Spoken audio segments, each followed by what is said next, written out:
Follow the money. That's what I always say. You always follow the money. Yeah. This is Follow the Money with Mitch Moss and Pauly Howard on VSiN.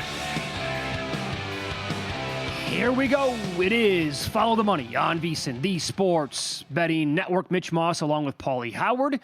Yeah, we're live in downtown Las Vegas from the Circa Resort and Casino. Brad Powers on the program coming up in 30 minutes. He'll join us once a month throughout the college football season. Good to talk to Brad again coming up then. We'll run down week 4 in college football.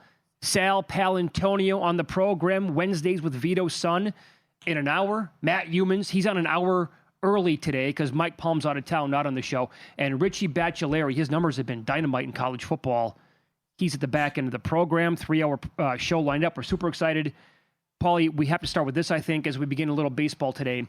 We made a pretty significant mistake handicapping. I got to admit it, right? Got to raise my hand here. A pretty significant mistake handicapping and betting a Major League Baseball game yesterday. And it cost us here.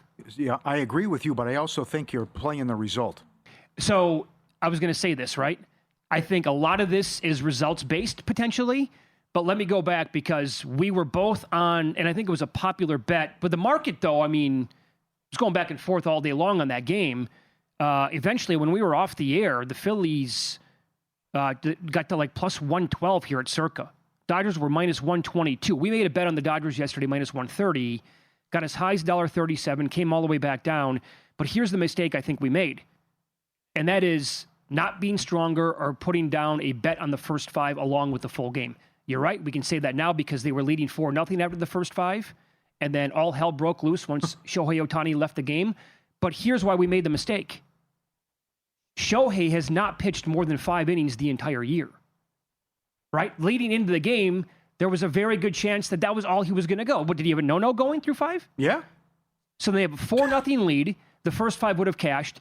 They yank Ohtani, as they have the entire year so far. And what happens next? The Phillies explode, and the Dodgers bullpen falls on their faces yet again. It's been going on all year long. Mm-hmm. And that's the mistake that I think we made. You're right. Part of it definitely results-based.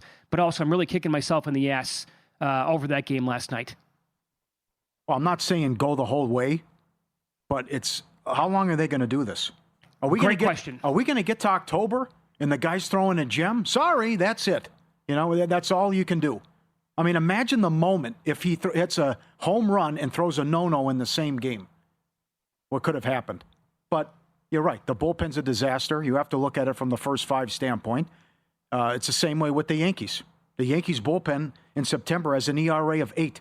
What if he had Yankee run line? It's 10-1 in the 6th. Yeah. Twins almost win the game.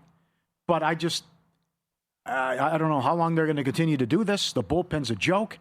And 4-0 becomes a 6-4 deficit just like that. They come back to tie it, but they lose in extras. So that's a tough way to go down. And you're right about the first 5. But then again, number 1, I didn't think he'd have a no-hitter.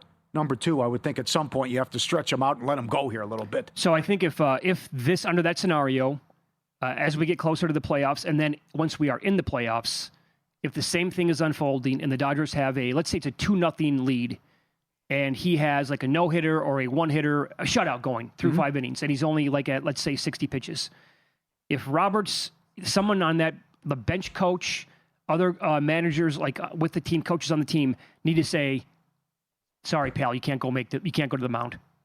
You have to allow him to come back out for the 6th, whatever inning it might be in. Yeah, I love that. That's like the Chris Russo angle. Get off the mound. Yep. As soon as they come out, the pit, just get off the mound. Shohei basically gives him the middle finger. That's right. Sorry, boys, not tonight. This is my ball game. Yeah.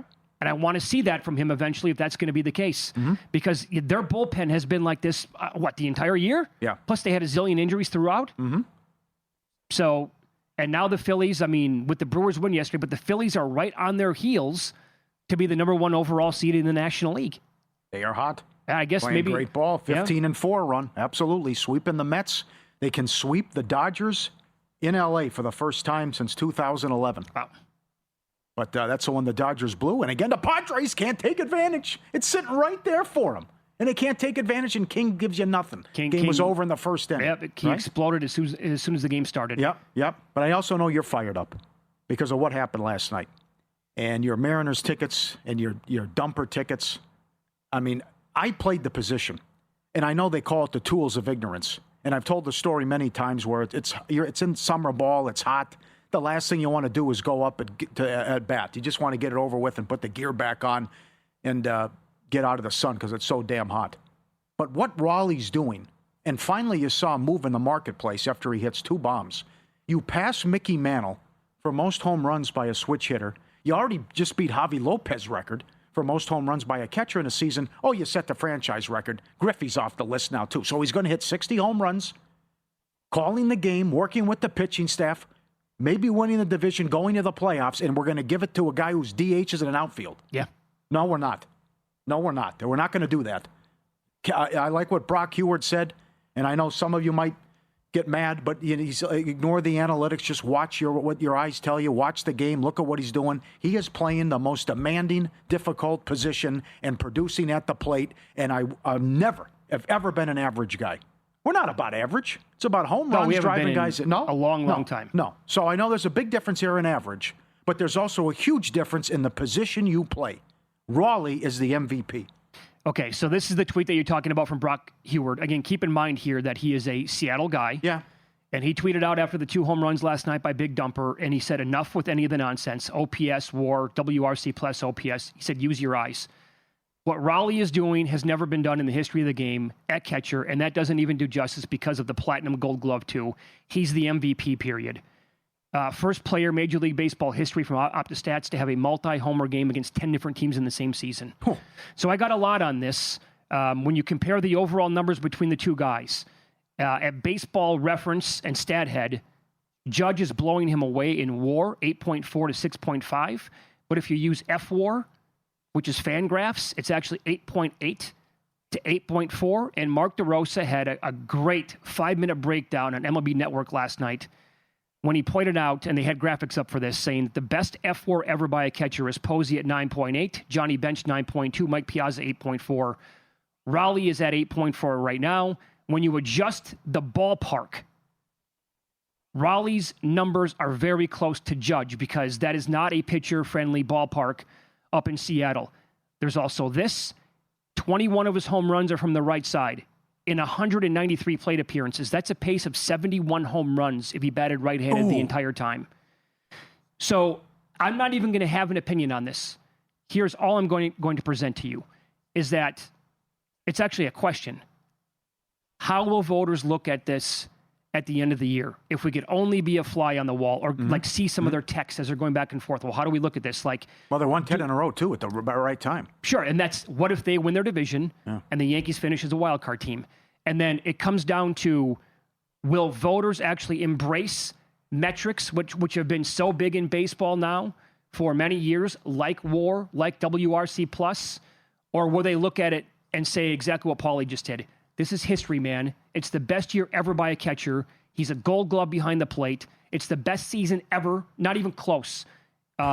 History of that position by anybody to ever play it. Or will they say Judge has better numbers overall?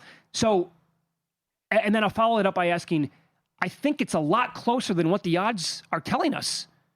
And I think this is kind of a coin flip. Yes, good point. And then so if you would agree that it's a coin flip or closer to that, then I think you almost have to take the plus 475 that's still out there. Yeah, and Judge was minus 1,000 not that long ago, 1,200. And then the big game last night, he's down to 3-1 at DraftKings. But I read that article on air last week from ESPN.com. They asked all their writers, who's the MVP? They said Raleigh's going to win it. They're going to be close, but Raleigh's going to win it. I think the odds are wrong. I think, if this was, let me put it this way. If Aaron Judge was like minus 120 right now and Raleigh was even money, this would not even be that big of a heated discussion. But we're a betting network here, and you can still get, that seems really lopsided based on what you're reading, what other people have said on Major League Baseball Network, and the fact that this guy, again, this is like MLB voters and people who have been living and breathing this sport for their entire lives. They like history a lot. Yeah. The year that Porcello won the American League Cy Young, he had 22 wins, I believe. He won the award. No way should he have won the award that year over Justin Verlander. But he did. Yeah. Handicapping the voters. It's tough. The New York angle could be huge here as well. But this reminds me a little bit of Thibodeau. The year Thibodeau won Coach of the Year. It's like, how was he 20-1? No one expected the Knicks to be good. Right. Nobody saw this one coming. Yeah. And Thibodeau won, and the big tickets cash, but you still got big prices on Thibodeau. late in the season. But I think it's mispriced, and I agree with Brock, and I agree with a lot of people tweeting in about look at the names he's passed. Exactly right. You're talking Mickey Mantle and Ken Griffey. And that might mean something to voters overall. Cubs won, they clinch. They're in the playoffs. They double up the Pirates. Reds get 6. They beat St. Louis and take 2 out of 3. Where was that last night? Shutout. Well, they have 3 hits in the game? Yep. So 2 finals there. As the official horse racing partner of VSiN, First Bet's built for bettors who demand more. First Bet isn't just about placing a bet. It's about helping bettors of all levels with handicapping tools that provide data-driven insights to help you make smarter bets. First Bet's in-app tools give you win, place, and show probabilities for each runner so you can quickly and easily identify good value plays and improve your ROI. Take advantage of their limited $250 sign-up offer. To claim your bonus, use promo code VSiN250 when you sign up in the First Bet app or at firstbet.com. Promo code VSiN250. I'll point out one other number as well that is very curious to me. You're telling me that right now you can get Garrett Crochet at either 11 or 12 to 1 to win the Cy Young, which is a higher number than he was in the preseason. Wins don't mean much, but he has 3 more wins, more innings, 16 more strikeouts, and he's kind of right there with the ERA with Tarik Skubal. And he's 11 or 12 to 1. Looking at the Fangraphs projections, Skubal is like the favorite to win it, but it is not even close to being like minus 4,000 and 12 to 1 on the take back with him. So, again, that might come down to what our voters thinking about those overall numbers. Win, lose up next, and strong feedback to yesterday's show. The Frank B. story about helping a friend win a house was pure gold.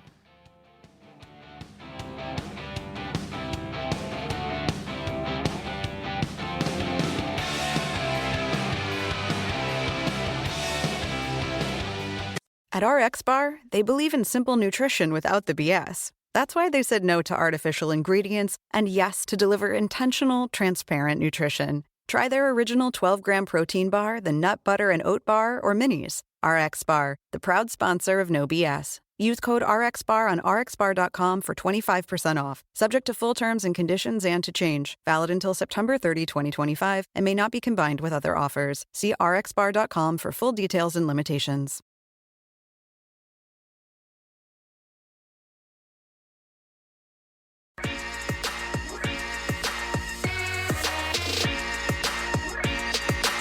Win Some, Lose Some is sponsored by the Sharp Plays. Were you a winner last night? Wow, winning. Or was it a rough one? Well, they can't all be winners, can they? Loser! You're a loser! Pauly Howard recaps the night in sports betting in Win Some, Lose Some. Highest scoring game, Twins Yankees paid 12 to 1. Most runs, Mariners 15 to 1. 10-game winning streak, 21 home runs, and a ton of runs during the win streak. Easy win last night. Brewers minus 250 up to 275. Cash it. WNBA playoffs. Fever plus 180. Blowout win. And Seattle plus 180. How about that? The Aces were up 9 with 4 minutes and lost the game. They led like the entire time. Yes, they're up 12 in the fourth quarter. They're up 9 with 4 minutes. They lost the game and the 17-game winning streak's over. And now the season on the line Thursday. You lose Thursday, the season's over. Yeah. Incredible. Subscribe, be part of the team, VSiN.com, our radio and podcast friends. You always want to see these tweets and videos at Pauly Does Vegas on Instagram. Send them in, we'll put you on. Frank B has had enough. He's not paying $15 for a beer. Going back to the 90s and the 2000s, he can't stomach that Vegas ever became this. And what it turned out to be, he said I'd buy a timeshare from Vegas Dave before I'd spend $15 on a beer, but deals still exist. $5 beers at the Horseshoe. Good job. Well, they're adjusting. That's why. That's right. Right? Good job there. That is excellent. How about a pizza heist here? Look at the pizza heist with the dog coming in. See this? The owner turns his head. The human's watching, comes in. Okay, he grabs the whole thing. I was going to say, you got the whole pie. Pizza, yes. He's got the pizza there on the side. On the hill. Right? And give me that. He just takes off. Sneak attack. Grabs it.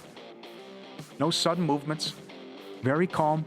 And then, not just a slice, the whole damn thing. He takes off with it, and he's the big winner. That's excellent. You ready for this one? It's a French Bulldog video. It's a lose some. He got in. He's okay. He's fine. He got into paint. Oh. He's wearing, look at his face. And it's all over the floor. And now wait, there's the footprints all over the floor. The French Bulldog got into paint. And it's everywhere. He's got it on the couch. It's on his face. And then, of course, it's on his paws. And he was walking around. He's like, yeah, what's the problem? What of it? How long does it take to get the paint off the poor guy? I've never seen that before. No, neither have I. Luke, bring those in tomorrow. There's a compilation of dogs going outside and getting the hose and bringing it through the doggy door and flooding the damn thing. That's a fun problem to have. Also French bulldogs, too, a couple of them. Yeah, very good. Oh, the beats. Whiskey and a revolver. So bad. Yankees on the run line. 10-1 in the sixth. No. I think, did they also have all those 10 runs through 4 innings? I think you're right. And could never add any more in the game? And a 10-9 final. That's honestly one of the worst of the entire year. I can't take this team seriously. How bad is your bullpen? Of course you can't. Your bullpen's a joke. But again, how many teams can you take seriously? It's true. Guardians, Tigers under 8.5. 3-2 Cleveland, 2 outs, bottom of the ninth, nobody on, home run. Yep. And then they get, 5? They get 4 in the 10th, and they win 7-5. How about this club? The Clase and Ortiz debacle? Clean out your lockers? They've won 10 of 11? Still in this? What's more improbable, Cleveland or Arizona? Good question. I would actually lean Arizona. Right, because they traded their best players. Yeah. And they were 10 back. I'll get to that coming up. Orioles on the run line. 8-1 in the 8th. 8-7 final. Marlins on the run line. 6-0 in the 8th. 6-5 final. What is going on? Paul, it's whiskey and a revolver every night. And one more in soccer. How about Champions League? Dortmund. They led 4-2. They gave up a goal in the 94th and the 96th minute. It's just pure torture. Against Juventus. See, to me, that's worse. That's probably worse than the baseball beats. 2 goals in 2 minutes in a soccer match? Yeah. Or the line moves. Sharp Place is already there. Jeff and the crew do a great job. They don't follow the market. They help move it. Powered by advanced AI and plugged into trusted insider sources. Sharp Place delivers the edge serious bettors use every day. Free reports, alerts, market-moving insights, great stories, connected, sent straight to your inbox or X-feed.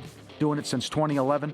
Documented results, public logs, transparent receipts. SharpPlays.com. Trusted by pros, watched by the books. Visit SharpPlays.com and stay ahead of the line. Sharp Plays. It looks like every book has moved Cal Raleigh down. Lowest? Plus lowest? 280 now. Who's got the highest you mentioned? 3-1 is the best I could find. Oh, you did? Okay. That's it. I was able to grab a little plus 475 earlier today. And he was as high as plus 550 last night during the game still. Okay. Is 3-1 still worth a bet in your opinion? Yes. To me, it's all. What if he hits 60 home runs? That's another angle. Yeah. He's checking all the boxes here. DeRosa said that last night on MLB Network. He said if he hits 60 or 62, it's over with. Okay. But does he even have to hit that many? I know. Mitch tweeted this out. I retweeted him. Go back and always listen to the podcast. Follow the money. I love Frank B. Love the stories. And a great reaction yesterday. I love you just overwhelm them with credibility. Telling the story about going up there with a different ID and trying to enter the picks for his buddy who won the house. But his stories and just, I didn't even know the blackjack background. I always thought he was a pro bettor from the get-go. I didn't know he was in with Ace Anthony Curtis with the blackjack. But that's a guy I could listen to 3-4 hours, and I love he's going to be a regular guest. And he told a story off the air. You know, you talk to Randy McKay, you talk to these guys, you hear just about everything in every story. He was determined, a word I've never heard of before. With a machine was a skipper. Oh, yeah, okay. I can't wait to hear that story the next time he comes in. But I was blown away and just loved talking to the guy. Great guest. So a lot of the feedback that we got on him as well. ftm@vsin.com is the email, always open. This was from Luis. He said, boy, Frank, it was so good. Used PTSD and Stockholm Syndrome in the same conversation. As a psychologist, I respected his description of what people go through with Survivor, as he is a seasoned, successful bettor. Imagine the newbies. His comments about Vegas are now spot on, and I have not been there in many years. Not sure I'm in a hurry of going there. I hate being charged for so much BS. That was from Luis, ftm@vsin.com. And we had many emails very similar to that, and basically just saying that I could watch this guy all day long on the show, and that was one of the best appearances that people have ever heard. This is from Ken, ftm@vsin.com again. Could be the greatest thing I've ever watched. I love your guys' show, but today was truly special. his description of the old sports books and pounding the streets to get the best lines brought back such good memories of how this town used to operate. Yeah, better have good shoes. No Don Best screen, limited access to internet, and probably 40 different sports books making their own lines and taking bets. So it was, and no cell phones, by the way. You'd have a pager, and that was pretty much it. Yeah, and those Stardust payphones got a workout. There's a bunch of them outside. So his survivor strategy talk was awesome, and he put it into perspective, like Luis was talking about. I mean, you go through this during the football season. You put yourself through, if you're going to like be in this thing for a long time, it's either going to end up usually in an excruciating beat, or you advance long enough to live through like 4 games that are going to give you a heart attack. Yeah. And then the season's over and you're like, I'm never going to do that again. And then, time goes on.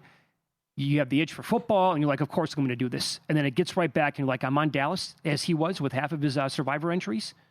And he's watching it with buddies who they have Dallas on bets, but not in survivor. And as soon as they won the game, they tell him, hey, you won. He's like, yeah, I did. Hold on a second. No, I didn't. What did I win? Now I'm on to week 3. That's it. More torture. The only thing I did is give myself, a heart rate of 212 for 4 hours, and I get to go through this again probably next week. Okay. The other thing I wanted, just run down everyone that was on the payroll. Run it all down. Lie detector test guy? Mm-hmm. Fake ID guy? The fake ID guy, like that's just... need him in a hurry. In a pinch. Yeah, I need you in I need it now. 2 hours. Come on. So, coming over. Right, it's it's right out of like Mission Impossible or of a movie where the guy pulls out the drawer and he's got all the different passports. Right. I need a mask. I need to look like this guy, and I need it in a jiffy. But he's telling that story about the fake ID, and the guy who's like in the blackjack group, he's like, okay, I'll get it for you by tomorrow. And the deadline to put these picks in was by 9 a.m. And Frank goes, I don't think so. You're going to get on this fake ID right now. And the guy's like, it's going to take a while. Don't care. Get it done for me. And he's like, how many times have I done you a favor? Throw me one.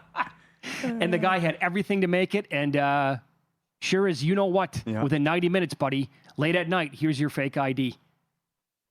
But overwhelm them with credibility, like you said? Gonna have all the chips while I walk up there. Yeah. Like, were you nervous doing that? Not at all. He had been through the ringer so many times. Right, He's like, I was ready to rock and roll, man. I love the story you shared when you're talking about all the stories and life experiences over lunch. And, no need to write this down. I have it all. Oh, so good. I'm taking notes on my phone. He's giving me story after story. Yeah. And he just looks at me and he goes, don't take any notes. I've cataloged my entire life. Oh, amazing. All right, let's follow the money here on VSiN, the Sports Betting Network. We will catch up with professional sports bettor Brad Powers coming up next. We will run down the schedule of games in college football, a lot of really good games on the schedule, and get some of his best bets for the week next.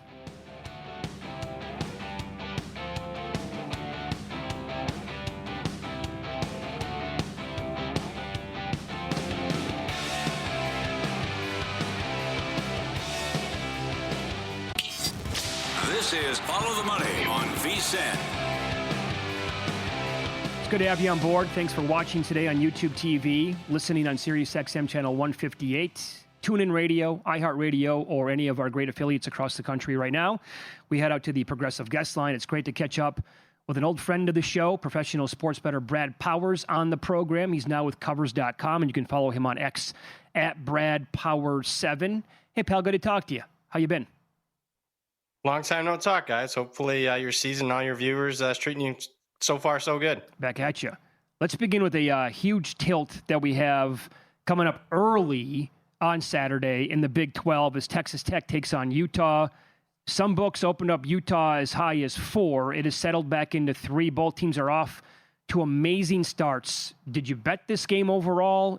What would you do with it right now for the audience? And what is your overall analysis of this contest? Yeah, I did bet it. You mentioned the keyword early. So first thing I was thinking is, 10 a.m. local start time. Two teams, offenses have looked great so far, but they haven't played anybody with a pulse defensively, and now they are. So I went to look at first half under and bet it this morning, was able to find a 29.5. wasn't widely available, but I feel pretty confident in that one. Even 27.5, I think, is an okay bet. As far as the side or total full game, again, it's, we're talking a key number here. I laid a little extra juice and laid the 2.5 with Utah. I trust Whittingham more than McGuire as far as a head coach. I think Salt Lake City's a tougher place to play than what people at least give it credit for. And again, Texas Tech statistically has looked better, but again, they haven't played anybody. I'll say it again, with a pulse. The FCS opponent was one of the worst in the country. Kent State, that they're one of the worst in the country. And then Oregon State, who looks like they're already waving the white flag. So I like Utah here. They're just, to me, the more trustworthy commodity. All right, Jackson Arnold Bowl, you weren't a fan of him at Oklahoma. I wasn't either, and he played well against Baylor, but a lot of it was on the ground rushing what he did. I thought it was a horrible spot last week. Didn't bother Oklahoma at Temple. What do you think of Oklahoma at home against Auburn? Yeah, that was impressive. I mean, it's not going to move the needle nationally, but for those that bet, pay attention to the market. There was a lot of early week money until at least game day. We didn't see any buyback on Oklahoma, but that was one way on Temple because of the bad spot. And Oklahoma was very mature about it, handled business, took care of business there. As far as this game goes, I haven't bet it yet, side or total. For me, initial gut reaction is dog and under, but I didn't get to the window. I didn't have the number I wanted. I'm guessing if the 7 pops, and it looks like it wants to at some point, I'm going to have to be in front of the screen because I don't think it's going to last that long. I'd be more inclined to take Auburn here. But nothing big. Great game, great data point for both teams. Could you still recommend Oklahoma to win the SEC at a big price, even though their last 7 games are against ranked opponents? No. I don't. I think they're a little bit better than expected, but I don't think they have the depth, particularly on the offensive line. They're banged up. They got a couple starters down on that offensive line. I don't think they're going to survive this gauntlet. I don't know if any team would survive this gauntlet. Yeah. It's arguably the toughest SEC schedule them in Florida. So they're a good team. They're a top 15 team in my power ratings, but even a top 15 team in the power ratings is going to lose 3 games or so on the schedule. Okay. Yeah. What do you make of this Tulane Ole Miss number? Opened up much higher than where it is right now. Some spots open, I think, 13.5 here on Ole Miss at home against a really good Tulane team. Were you part of this move to drive it down to 11.5? I am. I have Tulane. Very impressive performances for them so far. Taking care of business against Northwestern. Obviously, I wish I'd have known about the whole Katrina and the jersey thing, but prior to betting on Northwestern in that game. Yeah. And last week, took a lot of money on Duke, a lot of professional money, a lot of respected money on Duke, and they took care of business in that game until actually Duke scored a couple of late scores to make that final look a little bit more respective. So I like Summerall. I think he's one of the best coaches in the country, regardless of G5 Power 4. Look, Ole Miss was fine last week with the backup. I expect them probably to play the backup again because he performed so well. But with that being said, Arkansas missed a couple field goals. Arkansas was driving late to win the game. They fumbled inside the 30. I don't trust this Ole Miss defense to cover this number, so I'm on Tulane here and the over. All right, you nailed this one last week. You said Miami would take care and cover against South Florida. Now they take on the Gators, and they 5 interceptions. Come on, how bad they played last week. What do you think of Miami trying to get it done 7.5 at home against the Gators? Yeah, I think if you want to bet Miami, you wait because there was so much Florida money last week. Just one way all week. Went from 9.5 down to 4.5. And it didn't matter crossing through key numbers. And those people that bet it had to feel like they had the right side, considering that, had Lagway thrown 3 interceptions instead of 5, you cover your bet. You might even win the game outright. It was a horrifically bad performance from Florida. For me, I haven't bet it because I think it's a good one of the better games to in-game on, because we're going to know right away if Florida's waving the white flag, if they got any fight left in them or not. Because sooner or later, when the losses pile up for Florida, there is going to be a give up for them. And then, playing for a lame duck coach. So does it happen here? I don't know. I did watch last year's game, and Miami just destroyed them on both sides of the ball. Yeah. I know Cam Ward's not there, but Carson Beck's playing as well as any quarterback in the country. And I actually but Miami to me looks more buttoned up, on both sides of the line of scrimmage this year. So I want to get to the window on Miami. Haven't gotten there yet. Sorry, I was watching you on covers.com. You used the F word. You think Illinois is a total fraud here? Indiana 4.5 up to 6? Yeah, Definitely think they are. I think they'll get exposed a little bit in this game. I did bet Indiana. I can't bet it at the current number, though. Numbers do matter. I mean, I tweet about it every week how much they matter. I can't recommend betting it now, but I think they get exposed a little bit here. But kudos for them. They took care of business even last week. What my preference is Illinois does get handled in this game by 10 or more. And then I actually can come back next week and play on Illinois when they host USC in a noon kickoff time, and I'm hoping SC crushes Michigan State. So I'm hoping that's the setup for me as far as value. But at current, I lean under in an Illinois-Indiana game. It's great for both programs. Top 20, NBC Saturday night. Who'd have thought that? But just a couple years ago, we would get a matchup like that between these two. No kidding. Follow the money here on VSiN, the Sports Betting Network. Our guest, professional sports bettor Brad Powers. You can follow him on X at BradPower7. He's with Covers.com. A couple of minutes ago, you mentioned the Duke-Tulane game from last week and how good Tulane looked. Now Duke's at home this week, and they're laying either 3 with like 20 cents of juice or minus 3.5 as they take on NC State. And you like the Blue Devils this week. Tell us why. I do. Now, I wasn't overly impressed with their performance last week, but I do think we have a desperate team that's already lost 2 games. Speaking of the Illinois game, that was a very misleading box score from a couple weeks ago where they had 5 turnovers. That was just not a 45-19 final for Duke. So I think that as the season progressed, those types of games create a little bit of value. I think NC State's sitting fat and happy at 3-0. Statistically, if we look at it, just, simple. I know a lot of people like using success rates and all this other stuff. I'm still very basic, yards per play, especially if you have a similar strength of schedule. And the reality is Duke has a better yards per play margin despite playing a little bit tougher schedule so far than NC State. So to me, that means that Duke should be laying more than 3 here. And again, I kind of like the spot for him. So yeah, Duke for me, one of my favorite bets of the week. UNLV, good story again this year. First-year head coach Dan Mullen, undefeated. They beat UCLA. I don't know what that means at this point. But now they're going on the road to take on Miami of Ohio, and the Rebels are laying 2.5. Years ago, for me, this would have been an auto play on the home team here, fading UNLV. Is that the case in this spot for you? Yeah, it is for me, and it's a good start for them. But, I mean, what does the UCLA win mean? Probably not much, considering New Mexico crushed UCLA the very next week. So I don't think that means much. Kudos. They went on the road and beat Sam Houston State. Sam Houston State hasn't won a game. Come on, folks. And that's a first-year coach. Idaho State, UNLV probably should have lost the game outright. They were like +3 in turnovers and couldn't cover a 30-point spread, almost lost the game. So I'm not buying UNLV, not buying the spot, across the country, 9 a.m. Start time for UNLV. Miami of Ohio's played a tougher schedule. They played 2 Big Ten teams. I like Miami of Ohio to win this game outright. We'll get to more games coming up in the next segment, Brad. As a lifelong Notre Dame fan, 0-2, rough start defensively. Good games, but not in the win column for them. 10-2 if they run the table. I'm guessing yes that they're going to be in the playoffs. What about 9-3? They're not in the playoffs at 9-3. No, they got to run the table to do it. And are they definitely in if they run the table? I think they're definitely in because the schedule's setting up that they're gonna. SC is going to be ranked. Keep an eye on Navy is going to be favored in every game but one heading into Notre Dame, so they could possibly be ranked. Arkansas is probably better than expected, so they're not going to run the table. But if they do, they'll deserve a playoff berth at 10-2.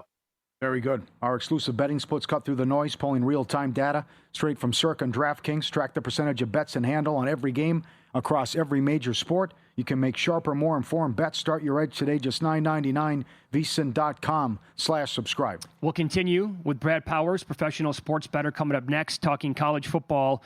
We'll get some more of his best bets, including the best bet to him right now that's currently on the board here on a Wednesday.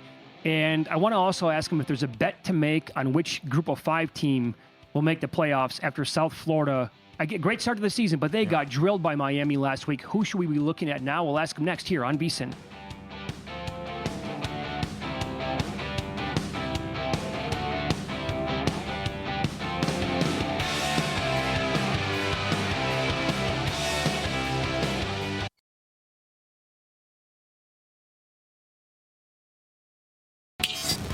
This is Follow the Money on VSiN. Welcome back.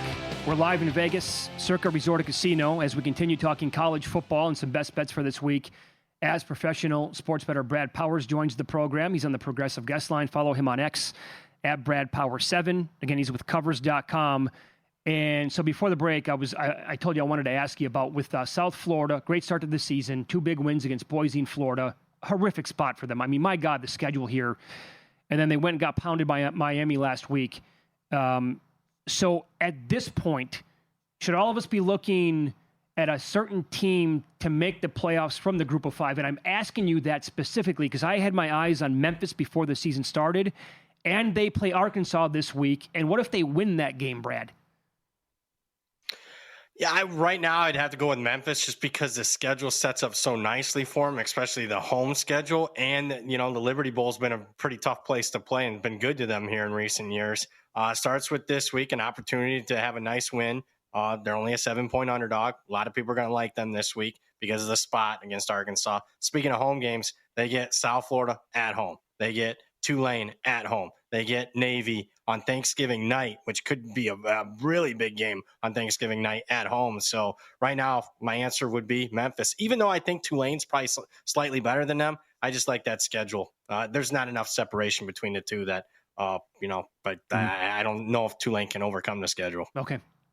If people missed your appearance in the summer, you recommended and you said to bet Georgia Tech pizza money to win the ACC.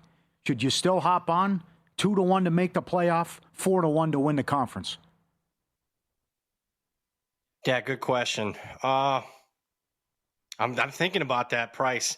I'm thinking because do I make that bet now? I think I'd be more inclined for the playoff because I think there's a realistic opportunity that they don't win the ACC, but still have enough wins to make the playoff. Because right now, the fact of the matter is, they got the big game against Georgia in the regular season finale. But up until that point, the next 8 games, keep in mind they're already 3-0, the next 8 games, Georgia Tech is going to be at least a 6-point favorite in every game. Doesn't mean that they're going to be 11-0 facing Georgia, but statistically speaking, they're going to be favored to do so, at least right now. So I'd be surprised if they're not at least 10-1 entering that game. As long as Haynes King, knock on wood, can stay healthy. But, yeah, I think they're probably worth the flyer, more playoff than conference. If Miami looks buttoned up on Saturday night, Miami's going to win that conference. They look awesome. Yeah. They really do. Yeah. We briefly chatted about Notre Dame back end of the previous segment and their playoff chances if they go 9-3 this week against Purdue. And, again, the Fighting Irish, the defense, that was kind of ugly, again, against Texas A&M. And I get A&M's like maybe loaded on offense. The quarterback Reed is really, really good. But that was some ugly football on that side of the ball for the Notre Dame side. So do you want to go the over here against the Boilermakers? I do. Notre Dame, speaking of the defense, I mean, injury-wise, Leonard Moore, I'm not sure he's going to play. Got banged up in that game. I know he continued to play, but this is the type of game you sit him out because next week got a big game at Arkansas. So I'm not sure he plays. Aiden Schuler, their starting safety, got ejected in the game against A&M. He's asked to sit out the first half. I like the way Purdue moved the football against SC. You think, it was just 17 points. But they had not 1, not 2, but 3 red zone interceptions last week. Otherwise, they put up a big-time scare in SC. So I like Purdue on the side, but I do prefer the over because I am a believer in this Notre Dame offense. I don't even think they played that well last week and still put 40 on the board against A&M. And I think C.J. Carr is the real deal. I can't believe that he's the least amount of Notre Dame's problems, and Notre Dame yet still sits at 0-2. Because, I mean, let's face it, I don't know if there's a bigger downgrade in coaching on one side of the ball this year than going from Al Golden to Chris Ash so far. That's what I've seen. Okay. This is it, I think, the final meeting. Iron Skillet, SMU, TCU, 66-42 last year, SMU, but TCU up to 7 here. What do you think? Because SMU's been a disappointment thus far, especially defensively. Yeah, they've been a big-time disappointment. Even that East Texas A&M game, you dive into that box score, that was ugly. And last week against Missouri State, yes, fighting, clawing, and scratching as a 4-touchdown favorite. And then, blowing the game against Baylor. So there's not one good data point for SMU yet. But more importantly to this matchup, they're banged up at multitude of positions. I don't think Jennings is 100%, even though he's going to go. They have multiple starters that are going to be out for this game. So I'd be TCU or nothing. But that's kind of gotten away. I mean, it opened 4.5 in some spots, and now up to 7. Numbers do matter. And TCU's defense doesn't give me a lot of hope, especially last week. They gave up a lot of points late. So I'm not too involved on this one. All right. Another bold take. You fade South Carolina moving forward? Do you think they could even miss a bowl game? Yeah, I did. I did tweet that. And people thought that was a hot take. We'll go bet it right now. They're an underdog to make a bowl game. I think to get to 6 wins at one of the sports books, it's like plus 125, plus 130. Go look at the schedule. They're going to be an underdog in the majority of the games starting this week. I know Sellers might play now, it looks like, but they're still going to be a touchdown plus underdog against a Missouri team that's looked better than expected. It's been bad. Every data point's been bad. They got outgained by Virginia Tech. Guess what? Virginia Tech sucks, and they had to get a punt return touchdoon in that game. Yeah. Next game against an FCS opponent, guess what? They got outgained as a 6-touchdown favorite in the game. They had not won by 2 punt return touchdowns in that one. And then last week got dominated home by Vanderbilt. So I thought this team was overrated coming into the season, especially compared to the AP poll projections. But they're even worse than I expected. So, yeah, I think the most likely record right now for South Carolina is 5-7, a team that was, ranked 10th last week? Yeah, and you, I remember that you gave out their under 7.5. I tailed that in the summertime as well. I'm with you. Look at their schedule, man. That is, I don't even know where, the cupcake is going to come from. Now, is this, you do a lot of your betting early in the week, but here we are on a Wednesday. Your best bet is on Western Michigan as of right now, plus 14 at home to Toledo. Just a numbers play again here because Toledo opened up 11.5. It always starts with that. I made it 13, so that doesn't sound like a big power ratings, disparity, but it's enough for me to make a bet. And then on top of it, let's start diving into the handicap. I think Toledo's sitting fat and happy off a couple of blowout wins, feeling good about themselves. I'm here to tell you, Jason Candle, when you start feeling good about Toledo and Jason Candle, forget covering a spread. He usually loses a game outright. In fact, he's lost 15 times the last 4 years as a touchdown or more favorite more than anybody in the country. Western Michigan's played a tough schedule. Are you kidding me? They played 2 Big Ten teams and a dominant North Texas team, who they took to overtime, could have won the game outright. So this is a circle the wagons for them. Let's play plus 14, but I'm telling you, I'd sprinkle a little bit on the money line. I wouldn't be a bit surprised if it's a Jason Candle special in Western Michigan beats Toledo. Give me that again. Say that again. How many times? Jason Candle, the last 4 years, has lost 15 times as a favorite. I think it's 9 times as a touchdown or more favorite. Yeah, that's tough to pull off. Hey, quickly, you mentioned North Texas. My God, they spanked Wazoo last week. That was an absolute bloodbath. Yeah. I think this game coming up this weekend is fantastic. They get Army. Any opinion on, I think it's right now 2.5 in favor of Army? Well, I think North Texas is legit. Bet them to win the conference. Think that there's like 5 or 6 legit teams in the American. That's where your group of 5 playoff bid's coming out of. I need 3 though. If I get to 3, I'm on Army. I think everyone overreacted to losing to Tarleton. I do bet the FCS. Tarleton might be the second best team in the FCS behind North Dakota State by far. They're dominant, so that doesn't look as bad. Especially the fact that Army went and beat Kansas State the very next week. So you give me 3, I'm gonna take Army off a bye plus 3. Is USC good? Yeah, and I think they handle business easily this week against Michigan State's bad spot. Michigan State's banged up, but I'm looking to bet against SC next week. Noon kickoff at Illinois. I think they're gonna be catching Illinois off a loss. I think I'll be fading the Trojans finally. Good angle. Another one here that you like. La Tech laying 3.5 against Southern Miss. Yeah. Well, a 3.5 price. I mean, 2.5, 3, 3.5 when you're crossing. I'm not wild about it, but I do think Southern Miss, keep in mind, a lot of people love them. I think they're overrated. They've been outgained by an average of 68 yards per game. Very fortunate. App State had 3 goal-to-goal situations and had 3 turnovers. So I just think Southern Miss, generally speaking, is overrated. Louisiana Tech's defense, keep an eye on that. Really good last year. Thought they'd take a step back this year. It hasn't been the case. I mean, they held LSU in check. So Louisiana Tech for me. I think a cheaper money line probably be the better option now. Okay, quickly here. Did you bet the Michigan-Nebraska game yet? I have not. I need 3 on Nebraska. It's a really good game. Yep. I think it's a sneaky maybe over with Michigan running more with Biff Poggi coaching and Sharon Moore out. They're usually letting Underwood run. So I think it's kind of a sneaky over. Very cool. Great Brad, job. love talking to you, man. Thanks so job. much for the time. And best of luck this week, okay? Hey, thanks for having me, guys. Miss talking to you. Same here. Got it. There you go. Follow him on X at BradPower7, BradPowerSports.com, and he's with Covers.com as well. He was on the Progressive Guest Line. Every game brings new opportunities to cash in. If you got the right insights with VSiN Pro, you'll see real-time DraftKings and Circa betting splits to know where the public and sharps are putting their money. You get the morning email from Bill 80, every best bet, every host, every guest, the nonstop live video on the VSiN Watch app, proven betting systems at VSiN.com. You'll have the tools to stay ahead every week. Start betting smarter today, $9.99, VSiN.com/subscribe. I think he's right. A team from the AAC is going to get a playoff bid, It's just trying to find out which one. I would still jump in on Georgia Tech, too. Yeah, I don't hate that. Yeah. Wednesdays with Vito's son. Up next as the great Sal Palantonio makes his weekly appearance here on Follow the Money.